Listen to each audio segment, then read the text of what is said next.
So with the Kilauea eruptions, is it still safe to travel to Hawaii? Tom Walsh breaks down what you need to know before you say aloha. It's one of North America's premier tourist destinations, but more recently it looks like the end of the world. Hawaii's Kilauea Volcano has been erupting for the last 2 weeks, spewing liquid magma and even toxic gas, with local residents forced to evacuate.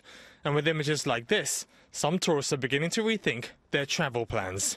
The Avoid Travel Advisory is the one to look out for, because if you've purchased cancellation insurance and an Avoid Travel Advisory comes into play, then any cancellation would in fact be covered. But if you just decide not to go and there's no advisory, that's when we would suggest calling the airlines and really seeing what they suggest, because travel insurance is designed to come into play when those advisories are in effect.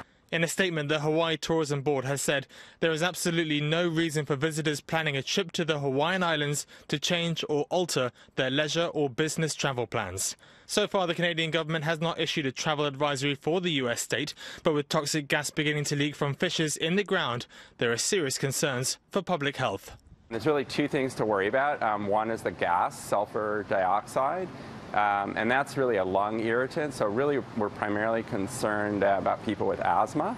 With this ash, and it's especially a concern for people who are there for long periods of time, that could lead to actually longer term health impacts. Close to 9 million tourists visit Hawaii each year, spending over $2 billion.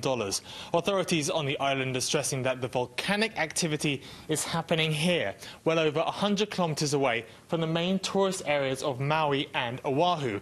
But a change in the wind direction could change all that. Sometimes with the wind directions, especially with sulfur dioxide, even actually as far as Honolulu, which is several islands away, you can get some pretty high levels there. I don't think that's been the case recently. Currently, all airlines are operating as usual to the island, and there have been no reports of deaths or serious injuries incurred by the activity. But if you're still thinking of making the trip, keep a close eye on those government websites. I think the most important thing that BCAA would recommend is really to pay attention to the Government of Canada website and whether there are any travel advisories. That's really going to dictate how your insurance comes into play.